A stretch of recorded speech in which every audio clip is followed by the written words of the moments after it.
नमस्कार दोस्तों। हर हर महादेव, ओम नमः शिवाय, श्री शिवाय नमस्तुभ्यम। दोस्तों, अगर आप हमारे चैनल पर नए हैं तो हमें सब्सक्राइब जरूर कर लें ताकि आने वाली वीडियो आपको जल्दी से मिल सके। हिंदू धर्म में एकादशी तिथि का विशेष महत्व है। हर साल कुल 24 एकादशी तिथियां आती हैं।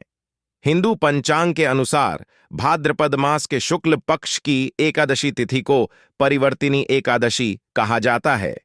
इस दिन भगवान विष्णु के वामन अवतार की पूजा अर्चना की जाती है। शास्त्रों के अनुसार भगवान विष्णु देवशयनी एकादशी से योग निद्रा में चले जाते हैं और परिवर्तिनी एकादशी के दिन करवट बदलते हैं। करवट बदलने से भगवान विष्णु का स्थान परिवर्तन होता है, इसलिए इसे परिवर्तिनी एकादशी कहा जाता है। इस साल परिवर्तिनी एकादशी 25 सितंबर सुबह 7:55 से चालू होकर अगले दिन 26 सितंबर सुबह 5 बजे तक रहेगी। एकादशी का व्रत हमेशा सूर्योदय पर प्रारंभ होता है और अगले दिन सूर्योदय के पश्चात समाप्त होता है। ऐसे में 25 सितंबर को एकादशी व्रत रखना उत्तम होगा। दोस्तों, आज हमने इस वीडियो तुलसी से जुड़े कुछ उपाय बताए हैं जो आपको अवश्य करने हैं। इस वीडियो को ध्यान से देखें, ध्यान से सुने, पूरा सुने। आधा अधूरा सुना हुआ कभी लाभ नहीं देगा। चलो चलते हैं, सुनते हैं। हिंदी पंचांग के अनुसार आज भाद्रपद मास के शुक्ल पक्ष की एकादशी तिथि है। इसे परिवर्तनी या जलजुलनी एकादशी के नाम से भी जाना जाता है। मान्यता है कि इस दिन भगवान विष्णु के वामन रूप का धरती पर अवतरण हुआ था, इसलिए इसे वामन एकादशी भी कहते हैं तथा इस दिन विष्णु जी के वामन अवतार की पूजा करने का विधान है। इसके अलावा माना जाता है कि आज के दिन विष्णु जी अपनी योग निद्रा में करवट लेते हैं। शास्त्रों पुराणों में परिवर्तनी एकादशी के व्रत को वाजपेय यज्ञ के समान फल देने वाला माना जाता है। आइए जानते हैं इस दिन किए जाने वाले कुछ विशेष उपायों के बारे में जिनको करने से भगवान विष्णु के आशीर्वाद से सभी मनोकामनाओं की पूर्ति होती है। एक परिवर्तनी एकादशी के दिन भगवान विष्णु और लक्ष्मी मां की विशेष कृपा प्राप्त करने के लिए आज विष्णु जी का अभिषेक केसर युक्त दूध से करें। ऐसा करने भगवान विष्णु अवश्य प्रसन्न होते हैं और आपके घर में सुख सौभाग्य का आगमन होता है। दो परिवर्तनी एकादशी के दिन धन लाभ प्राप्त करने के लिए विष्णु जी के मंदिर में 1 नारियल और 125 ग्राम बादाम अर्पित करें। ऐसा करने से भगवान विष्णु के आशीर्वाद से धनधान्य की प्राप्ति होती है। 3 अगर आप आर्थिक तंगी या कर्ज से परेशान हैं तो आज के दिन पीपल के पेड़ में शक्कर मिश्रित जल चढ़ाएं और सायंकाल में पीपल के पेड़ के समीप दिए जलाने चाहिए। पीपल के पेड़ में भगवान विष्णु का वास माना जाता है। ऐसा करने से सभी आर्थिक समस्याओं से मुक्ति मिलती है। 4 परिवर्तनी एकादशी के दिन पूजन के समय भगवान विष्णु को चांदी के कुछ सिक्के चढ़ाएं और पूजन के बाद उन्हें एक लाल रंग के रेशमी कपड़े में लपेटकर अपनी तिजोरी या पैसा रखने के स्थान पर रख दें। ऐसा करने से आपका धन भंडार कभी खाली नहीं होगा। 5 जिन युवक युवतियों के विवाह में समस्या आ रही हो वो परिवर्तनी एकादशी के दिन भगवान विष्णु को पीले रंग के फूलों की माला चढ़ाएं और सुगंधित चंदन का लेप कर विष्णु जी को पीले रंग की मिठाई का भोग लगाएं। आपकी मनोकामना शीघ्र पूर्ण होगी। परिवर्तनी एकादशी व्रत कथा। एक बार युधिष्ठिर को भगवान श्री कृष्ण से परिवर्तनी एकादशी व्रत के बारे में जानने की इच्छा हुई। तब श्री कृष्ण ने उनको परिवर्तनी एकादशी के बारे में बताया। उन्होंने कहा कि त्रेतायुग में दैत्यराज बलि भगवान विष्णु का अनन्य भक्त था। उसके पराक्रम से इंद्र और देवतागण भयभीत थे। इंद्रलोक पर उसका कब्जा था। उसके भय के डर से सभी देव भगवान विष्णु के पास गए। इंद्र समेत सभी देवताओं ने दैत्यराज बलि के भय से मुक्ति के लिए भगवान विष्णु से प्रार्थना की। तब भगवान विष्णु ने अपना वामन अवतार धारण किया। उसके बाद वे दैत्यराज बलि के पास गए और उससे 3 पग भूमि दान में मांगी।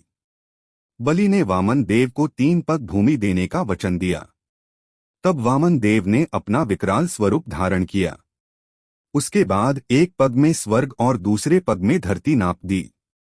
फिर उन्होंने बलि से कहा कि वे अपना तीसरा पग कहाँ रखें। तब उसने कहा कि हे प्रभु, तीसरा पग आप उसके मस्तक पर रख दें। यह कहकर उसने अपना शीश प्रभु के सामने झुका दिया। इसके बाद प्रभु वामन ने अपना तीसरा पग उसके सिर पर रखा। उसकी भक्ति से प्रसन्न होकर भगवान विष्णु ने उसे पाताल लोक भेज दिया। इस प्रकार से भगवान विष्णु के वामन अवतार की उद्देश्य पूर्ण हुआ और देवताओं को बलि के भय एवं आतंक से मुक्ति मिली। श्री कृष्ण ने युधिष्ठिर से कहा कि जो लोग परिवर्तनी एकादशी का व्रत रखते हैं और भगवान विष्णु की पूजा करते हैं, उनको समस्त पापों से मुक्ति मिलती है।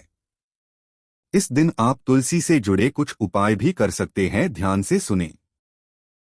दोस्तों, भाद्रपद का महीना चल रहा है। सभी शिव भक्त भगवान भोले की पूजा कर रहे हैं। भाद्रपद में जो भी काम करते हैं उसका करोड़ों गुना आपको मिलता है। तुलसी का प्रयोग कभी भी शिवलिंग पर नहीं किया जाता, पर आप तुलसी माँ की अलग से पूजा विधान कर सकते हो। हिंदू धर्म में तुलसी का विशेष महत्व है। शास्त्रों के अलावा वास्तु और ज्योतिष शास्त्र में भी इसके महत्व का गुणगान किया गया है। भगवान विष्णु को तुलसी अति प्रिय है। वास्तु शास्त्र के अनुसार जिस घर में तुलसी का पौधा होता है वहां पर सकारात्मक ऊर्जा का वास होता है और घर में खुशियां, सुख समृद्धि के साथ खुशहाली वास करती हैं। इसके साथ ही अगर घर में आने वाली समस्याओं के बारे में तुलसी का पौधा पहले से ही बता सकता है।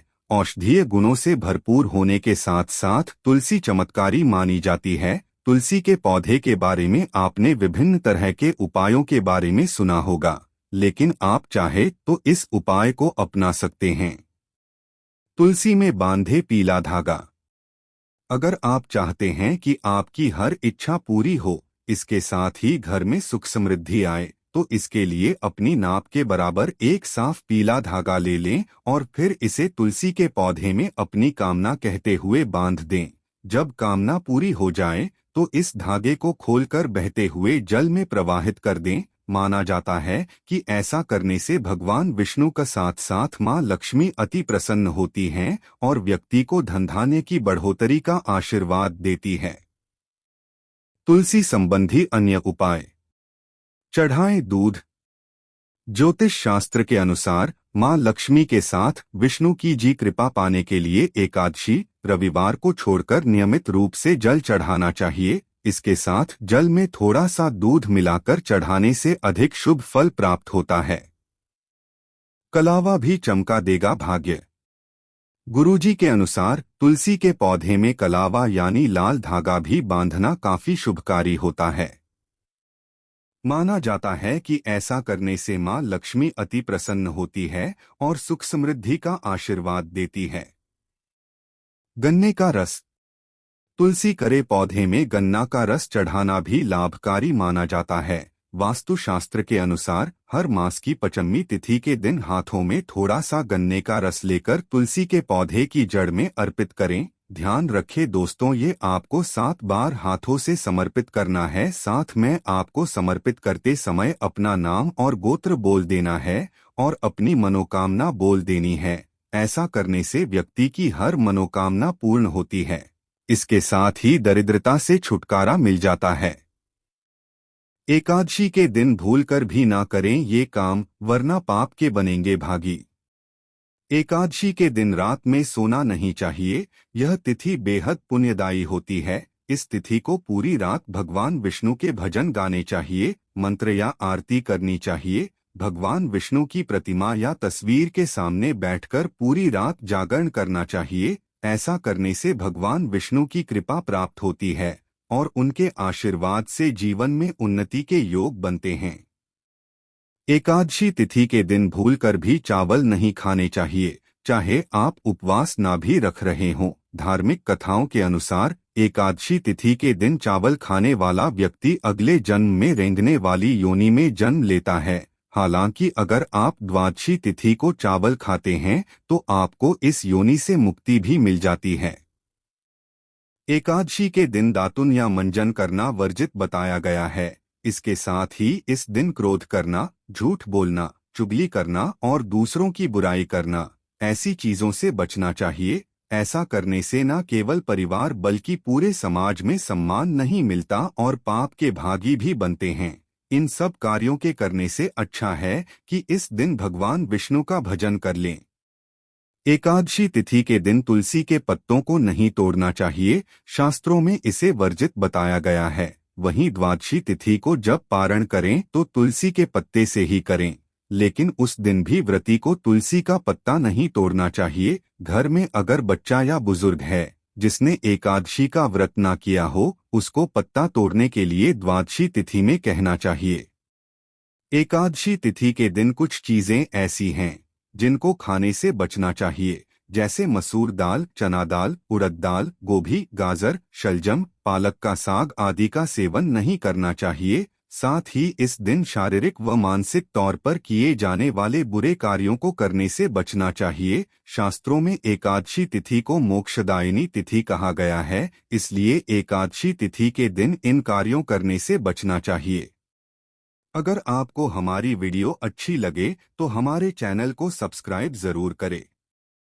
हर हर महादेव, ओम नमः शिवाय।